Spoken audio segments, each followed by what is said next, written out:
وقضى ربك ألا تعبدوا إلا إياه وبالوالدين إحسانا এ দুনিয়ার গোলাম এক নম্বরে চূড়ান্ত সিদ্ধান্ত আমি রবের ইবাদত করবা দুনিয়ার জিন্দেগিতে আমি রব ছাড়া অন্য কারোর ইবাদত উপাসনা চলবে না দুনিয়ায় যা কিছু করবা সব একমাত্র আমি রবের জন্য হওয়া লাগবে কুল ইন্না সালাতি ওয়া নুসুকি ওয়া মাহইয়ায়া ওয়া মামাতি লিল্লাহি রাব্বিল আলামিন এ দুনিয়ার গোলাম তোমার নামাজ তোমার কুরবানি তোমার দান সদকা তোমার সব কিছু লিল্লাহি রাব্বিল আলামিন একমাত্র আমি রবের জন্য যত সময় না হবে তত সময় পর্যন্ত কিছুই কবুল হবে না দ্বিতীয় নম্বরে রব ঘোষণা দিয়ে বললেন ওয়াবিল ওয়ালিদাইনি ইহসানা এ দুনিয়ার গোলাম আল্লাহ তাবারক ওয়া তাআলার ইবাদতের উপর দ্বিতীয় নাম্বার দুনিয়ায় মা বাবার খেদমত করবা মা বাবার থেকে দোয়া নিবা রাহমাতুল লিল আলামিন বলেন রিজার রাব্বি ফি রিজাল ওয়ালিদাইন ওয়া সাখতুর রাব্বি ফি সাখতুল ওয়ালিদাইন এ দুনিয়ার উম্মত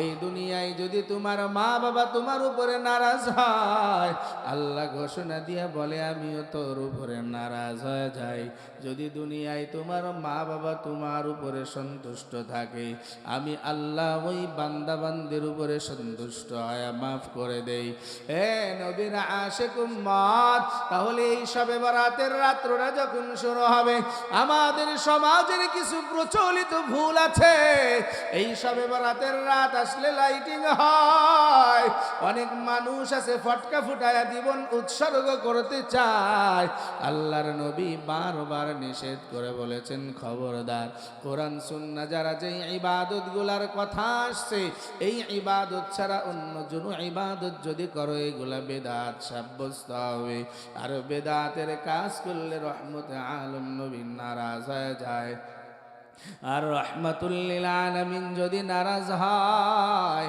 আল্লাহ তাবারক ওয়া তাআলা জানায় দিছে আমি তোমার জিন্দেগির গুনাহ মাফ করব না আজকে দুনিয়ার জিন্দেগিতে আমরা সবাই আপডেট মুসলমান ভাগ্যবান হয়ে গেছি দুনিয়ার জিন্দেগিতে আমরা ছোট্টবেলায় দেখতাম শবে বরাতের রাত আসলেই মানুষের বাড়িতে রুটি হালুয়া খাওয়ার ধুম বেঁধে যাইতো ঠিক না বেঠিক জোরে বলেন মা বোনেরা রুটি বানাইতে বানাইতে জীবন শেষ হয়ে যাইতো নামাজ নাই কালাম নাই তাসবিহ তাহলিল নাই ঠিক না বেঠিক জোরে বলেন এই প্রথাগুলো রসমগুলো আজকে এলাকা থেকে সমাজ থেকে উলামা ইকরাম বুঝানোর কারণে আজকে অনেকটাই দূর হয়ে গেছে হে নবীর আশিক উম্মত আল্লাহর নবী জানায় দিছে আমার উম্মতের দল রাত্রটা দিয়েছি ফাকুমু লাইলাহা দুনিয়ায় রব্বে কারীম আমার উম্মতের জন্য কিছু কিছু রাত্র দিয়েছে তার ভিতরে এক নাম্বার লাইলাতুল বারাত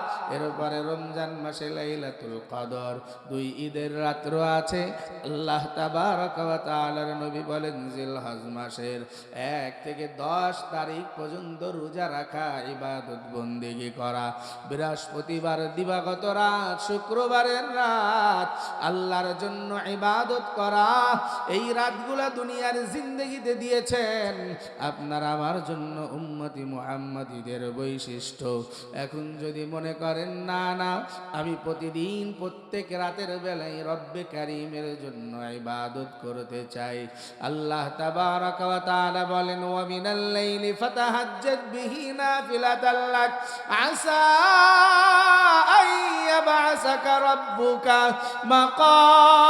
মাকামাম মাহমুদা এই কালামে জিন্দা কুরআনে হাকিম হিকমতে উলা ইয়াজালস্তু কদিম জামিউল কুরআন ফিল হাকিম তাকাসারাত আফহামুর রিজালু এরে ইমানদার মুসলমান আল্লাহর গোলাম তাহলে সামনে আসতেছে সেই লাইলাতুন নিসফি মিন শাবান এটার জন্য জীবন থেকে গুনাহমুক্ত জীবন যদি করতে চাই তিনটা কথা বলেছি খুব ভালো করে শোনো কলিজা কলিজার টুকরা যুবক ভাই, ও চুল পাকা দাড়ি পাকা মুরব্বী বাবাজিরা, পর্দার আড়ালের মা বোনেরা, দুনিয়ার জিন্দেগি কোন দিন যেন মালাকুল মউত হাজির হয়ে যায়, ঠান্ডা দিয়া রুহটারে বাহির করিয়া নিয়ে যাইবে। এই দুনিয়ার জিন্দেগিতে যদি তওবা করিয়া গুনাহ মুক্ত জীবন না করতে পারো, আল্লাহ তাবারক ওয়া তাআলার কাছে যায় জবাব দেওয়ার মতো রাস্তা থাকবে না। ঠিক না বেঠিক? জোরে বলেন।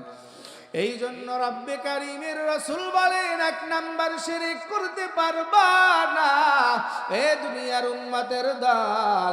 শিরক থেকে বেঁচে থাকার জন্য লোকমান আলাইহিস সালাতু ওয়াস সালাম সন্তানদেরকে নসিহত করেছেন, ইয়া বুনাইয়া লা তুশরিক বিল্লাহ ইন্নাশ শিরকা লাযুলমুন আযীম। হযরত লোকমান আলাইহিস সালাতু ওয়াস সালাম দুনিয়ার জিন্দেগিতে এক সময় দুনিয়ায় মানুষের বাগানের মালিক ছিলেন, গোলাম ছিলেন। তিনার আমানতদারিতার কারণে দুনিয়ার জিন্দেগিতে রব তারে সম্মানিত করেছেন। হযরত লোকমান আলাইহিস সালাতু ওয়াস সালাম 10 বছর এক বাগানের মালিকের খেদমত করেছেন। বাগানের মালিক 10 বছর পর বাগানে বেড়াইতে আসছে, আসিয়া কয়, ও লোকমান, আমি আসছি 10টা বছর আসি নাই, তোমার কারণে আল্লাহ আমারে ব্যবসায় বরকত দিয়েছে। তুমি এত সুন্দর পরিপাটি করিয়া বাগানটারে সুন্দর করে সাজায় রেখেছো, আমার জন্য সুন্দর সুন্দর ফল নিয়ে আসো, আমি খাইতে চাই। মালিক যখন চাইছে, লোকমান আলাইহিস সালাতু ওয়াস সালাম একটা ডালার ভিতরে অনেকগুলো বেছে বেছে ফল নিয়ে আসছে। মালিক যখন ফলগুলো একটা একটা করে খাইতে আরম্ভ করেছে, মালফুজাতের ভিতরে পাওয়া যায় এই আল্লাহর বান্দা যখন একটা করে ফলে কামড় দেয়, এত বিশ্রী আর এত তিতা এত খারাপ তার মুখের ভিতরে লাগছে। যতগুলো ফল আনছে সব ফলগুলো খাইছে, ভালো লাগে নাই। মালিক রাগান্বিত হয়, বলে, লোকমান, 10টা বছর পরে বাগানে আসছি, ভালো ফল খাওয়াইলা না, যত নষ্ট ফল আমারে খাওয়াইছো।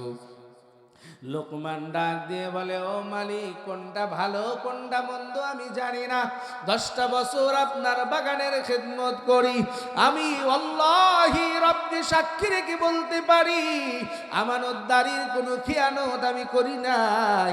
আপনার বাগানের একটা ফল যদি জমিনে পড়িয়া থাকছে, আপনার ইজাজত ছাড়া কোনোদিন ওই ফল আমি খাই নাই। একটু জবান খুলে বলেন না আল্লাহু আকবার। আল্লাহ তাবারক ওয়া তাআলার বান্দা মালিক ডাক দিয়ে বলে, ও লোকমান, তোমারে এই কারণে জায়গায় রাখা যাবে না, শহরে আমার খাজানখায় তোমাকে রাখতে হবে। আল্লাহর বান্দা এমন করে চলতে চলতে বড় দার্শনিক হয়। আল্লাহ তাবারক ওয়া তাআলা তার কাছে 2টা জিনিস পাঠায়া দিলেন, তুমি কি হিকমত নিবা নাকি নবুয়ত প্রাপ্ত হইতে চাও? লোকমান আলাইহিস সালাতু ওয়াস সালাম দুনিয়ার জিন্দেগিতে নবী হয় নাই, তিনি হিকমতের অধিকারী হলেন। দুনিয়ায় সুন্দর সুন্দর নসিহত করতেন। এই নসিহতগুলা ভালো লাগার কারণে আল্লাহ তিনার নামেই কোরআনে সূরা লোকমান নাজিল করে দিলেন। বলেন না আল্লাহু আকবার। এই হযরত লোকমান সন্তানদেরকে নসিহত করে, ওয়া ইয ক্বালা লুকমানু লিবনিহি ওয়া হুয়া ইয়াইযুহু ইয়া বুনাইয়া লা তুশরিক বিল্লাহ ইন্নাশ শিরকা লাযুলমুন আযীম ওয়া ওয়াসাইনাল ইনসানা বিওয়ালিদাইহি ইহসানা হামালাতুহু উম্মুহু ওয়াহনান আলা ওয়াহনিন ওয়া ফিসালুহু। আল্লাহ তাবারক ওয়া তাআলা বলেন, এ দুনিয়ার গোলাম, লোকমান যেমন তার সন্তানদেরকে ওসিয়ত করলেন, হে সন্তান, খবরদার, দুনিয়া আমি আল্লাহর বান্দা তোমার বাবা তোমাদেরকে নসিহত করি ওসিয়ত করিয়া যাই, খবরদার দুনিয়াতে কখনো রবের সঙ্গে শিরক করবা না। শিরকের গুনাহ রব্বে কারীম কখনো বরদাস্ত করতে পারে না। এরপরে 2য় নাম্বারে বললেন, মা বাবার খেদমত করবা, কেননা মা 10 মাস 10 দিন তোমারে পেটে ধারণ করে রেখেছে। মা জননী তুমি দুনিয়ায় আসার পর নিজে খাই নাই, না খায়া তোমারে খাওয়াইছে। 2.5 বছর পর্যন্ত সন্তানের স্তনের দুধ পান করাইছে। মা জননী কত কষ্ট করিয়া কোলে পিঠে করিয়া তোমারে মানুষ বানাইছে। আল্লাহর বান্দা লোকমান ডাক দিয়ে বলে, সন্তান ওই রবের নিকট তুমি যদি হইতে চাও, মা বাবার খেদমত করিয়া দোয়া নিয়ে যাও। এই জন্য আমার বিকমপুরের মুসলমানদেরকে বলে যাই, লাইলাতুন নিসফি মিন শাবান, শবে বরাতের রাত আসতেছে, গুনাহমুক্ত জীবন গঠন করবা। শাবান মাস আস্তে আস্তে তোমার আমার থেকে বিদায় নেওয়ার পথে।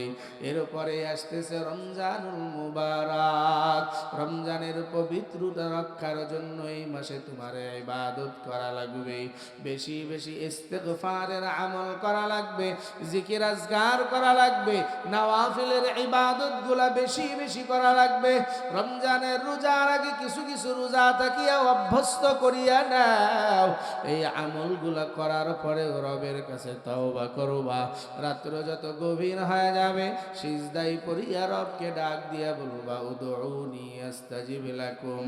হে রব্বে কারীম মালিক, আপনারা দুনিয়ার জিন্দেগিতে বলেছেন তওবা করলে গুনাহ মাফ করবেন। আমি তওবা করে এসেছি, আমাকে মাফ করিয়া দেন। তাহলে লাইলাতুন নিসফি মিন শাবানের রাতের বেলায় 3 প্রকারের গুনাহ মাফ হবে না।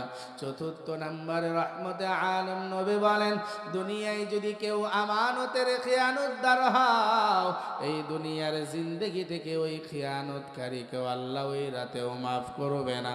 পঞ্চম নম্বরে হুকুকুল ইবাদ, যদি কেউ বান্দা বান্দির হক তুমি নষ্ট করে আসো, মা বাবা সন্তানের হক পরিপূর্ণ আদায় করো নাই, সন্তান মা বাবার হক আদায় করো নাই, স্ত্রী স্বামীর হক আদায় করো নাই, স্বামী স্ত্রীর হক আদায় করো নাই।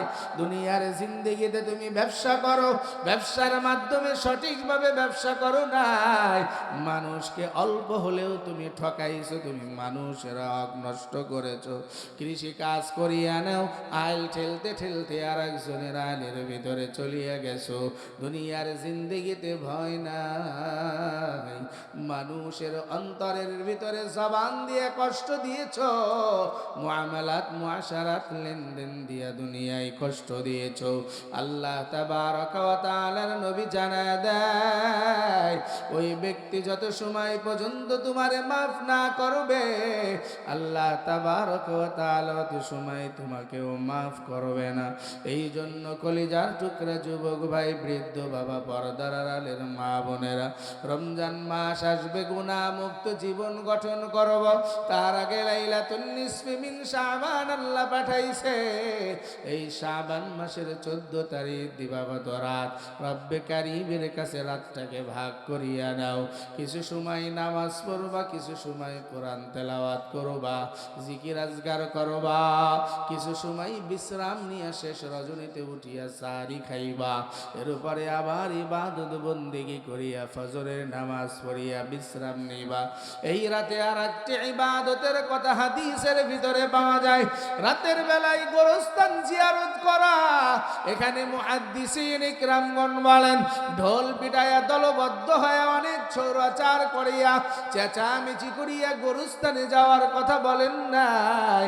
আম্মা জানা আয়েশা সিদ্দিকা রাদিয়াল্লাহু তাআলা আনহা বলেন, এই দিন রাতের বেলায় বিশ্ব নবীর আমার সঙ্গে শোয়ার কথা। নবী আমার ঘরে আসলেন, হুজরায় আসলেন, কাদর মোবারক করলেন, আমার সঙ্গে বিছানায় গেলেন, একসঙ্গে দুইজন শুয়ে রইছি। রাত্র যখন গভীর হয়ে গেছে, আল্লাহর নবী মনে করেছে আমি আয়েশা ঘুমাইছি। রাহমাতুল লিল আলামিন আস্তে করিয়া উঠিয়া পড়লেন, উঠিয়া ঘর থেকে বাহির হয়ে গেলেন। আমি আয়েশা পিছনে পিছনে বাহির হয়ে গেলাম। না জানি নবী আবার রাতের বেলায় অন্য কোনো বিবির কাছে যায় নাকি। আমি চায়া দেখলাম নবী গোরস্থানের ভিতরে হাজির। গোরস্থানের সব মাইয়েদের জন্য হাত উঠায়া দোয়া করছে। আল্লাহর নবী কান্দে আর বলে, মালিক এই গোরস্থানে তোমার বান্দা বান্দি শুয়া রইছে, আমি রাহমাতুল লিল আলামিন তোমার বান্দা বান্দিদের সবার পক্ষ থেকে এদের জন্য দোয়া করি। ও মালিক, তুমি এদের সবাইকে মাফ করিয়া দাও। বিশ্ব নবী দোয়া করিয়া হুজরার দিকে যখন মুভ করলেন, আম্মা জানা আয়েশা সিদ্দিকা রাদিয়াল্লাহু তাআলা আনহা দৌড়ায় আসিয়া যেমন করে শুয়েছিলেন সেইভাবে শুয়া পড়লেন। আল্লাহর নবী ডাক দিয়া বলে, আয়েশা, তুমি কি ধারণা করো আল্লাহর নবী তোমার উপরে জুলুম করবে? আম্মা জানা আয়েশা বলে, ইয়া রাসূলুল্লাহ, আমি বুঝি নাই, আমি তো নারী মানুষ, আমার মনের ভিতরে উদয় হয়েছে আপনি বুঝি আজকে রাতটা আর এক নারীর সঙ্গে কাটাবেন, আর এক বিবির ঘরের ভিতরে যাওয়ার জন্য বাহির হয়ে গেছেন। এ পর্দার আড়ালের মা বোনেরা, আম্মা জানা আয়েশার মনের ভিতরে এই কথা উদয় হয়েছে, সত্যটা কিন্তু সাথে সাথে প্রকাশ করিয়া ফেলছে। কিন্তু আজকে সমাজে আমাদের মা বোনদের হালত, স্বামীর বিরুদ্ধে যখন সন্দেহ মনে হয়, স্বামী যদি জিজ্ঞাসা করে আবার সত্য না বলিয়া মিথ্যা বানায় বলে। এ পর্দার আড়ালের আম্মা জান ও বোনেরা আমার, আম্মা জান আয়েশা বলে, ইয়া রাসূলুল্লাহ, আমি তো নারী, আমার মনের ভিতরে এমন উদয় হওয়াই স্বাভাবিক, কিন্তু তাই দেখলাম আপনি গোরস্থানের ভিতরে চলে গেলেন। ও পয়গম্বর, আমার অন্যায় হয়ে গেছে, বুঝি নাই, আপনি মাফ করিয়া দেন। আল্লাহর নবী আম্মা জান আয়েশাকে বলে, খবরদার এমন চিন্তা করবা না। ও পর্দার আড়ালের মা, মনটাইকে চায় না এমন মুখলেস নারী হয়ে যাইবা। ও পর্দার আড়ালের বোনেরা আমার, দুনিয়ায় কত অন্যায় হয়ে গেছে, আজকে নামাজ নাই, কালাম নাই, আজকে পর্দা নাই, দুনিয়ার জিন্দেগিতে হালালের উপরে ইস্তেকামত নাই, আজকে ঘরের ভিতরে হারাম দিয়ে জীবন যৌবন শেষ করিয়া ফেলাইলাম। আল্লাহ বলেন, আহাল্লাল্লাহুল বাই'a ওয়া হাররামার রিবা, আমি ব্যবসাকে হালাল করেছি, সুদকে হারাম করে দিয়েছি। আজকে দুনিয়ার জিন্দেগিতে আমরা মুমিন দাবি করি, মুসলমান দাবি করি, হারাম ছাড়া চলতে পারি না। কিস্তি তুলতে তুলতে জীবন শেষ করিয়া ফেললাম, ব্যাংকে থেকে লোন তুলিয়া জীবন যৌবন বরবাদ করিয়া ফেললাম। আল্লাহর নবী জানায় দেয়, এক দানা সরিষার সম পরিমাণ হারাম যদি কারুর দেহে ঢুকে, এই দেহটা কোনোদিন জান্নাতে প্রবেশ করবে না, ওই দেহটা হয়ে যাবে জাহান্নামের বড় লাকড়ি। আশা ব্যাংকে থেকে লোন উঠাইছো, বেরাক ব্যাংকে থেকে লোন উঠাইছো, কিস্তি দিয়া ঘরের ভিতরে যেদিন থেকে আযাব ঢুকাইছো, ওই দিন থেকে স্বামী স্ত্রীর ভিতরে মিল নাই, বাবার সঙ্গে সন্তানের মিল নাই, ভালোবাসা নাই, মেয়েটার সঙ্গে মায়ের মিল নাই, পুত্রবধূর সঙ্গে শাশুড়ির মিল নাই। আল্লাহ ডাক দিয়ে বলে, নাফরমানের দল, আমি আল্লাহ সোজাভাবে দুনিয়ায় পাঠাইছি, ইবাদত বন্দেগি করবি, আমি আল্লাহর কাছে হালাল রিজিক চাইবি, আমি বাজেট পাস করিয়া দিব। আমি রবের কাছে না চায়া যখন মানুষের কাছে ধন্না ধরেছ, হারাম উপার্জনের দিকে যখন তুমি আকৃষ্ট হয়ে গেছো, আমি আল্লাহ যেমন নারাজ হয়ে গেছি, এই নারাজি কত কষ্ট লাগে। দুনিয়ায় তোর সন্তানকেও বাধ্য বানায়া দিল।